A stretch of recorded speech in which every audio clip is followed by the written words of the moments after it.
köpçülüklerin ýok etmek şerefi, ýurdumyzda bu nähan düýp teýkary bilen ýok etmek ugruna Türkmenistanyň aýgytly hereket edýänliginden habar berýär.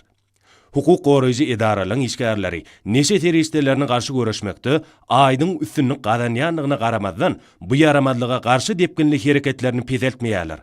Hormatly prezidentimiz jemgyýetde neşekeçlik ýaly ziýanly ýagdaýa orun bolmaly däldigini aýratyn nykdaya. Ýürüýt ugralan peşlerde hukuk goraýjy we harby idaralar tarapyndan bilelikde geçirilen ýürüýteleşdirilen bir näçe işleň barşynda ele salynan neşe teröristler we çilimler ýakyldy.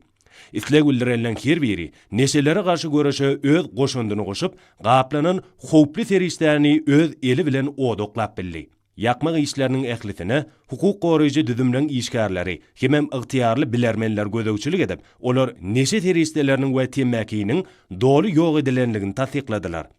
Türkmen jemgyýetinde neşekeçlige ýol berilmesiz gatnaşyklaryň başy döwlet başdanma tarapyndan başlandy. Milli liderimiz köpçülüklerin çykyşlaryna neşe teröristleriniň ýaýradylmagynyň döwletiň we jemgyýetiň garşyna iň agyr jenaýatçylyk bolup durýanlygyny, çünki neşe teröristleriniň milletin genofondyna ziýan ýetirýänligini enşemegedek nyktady. Hormatly prezident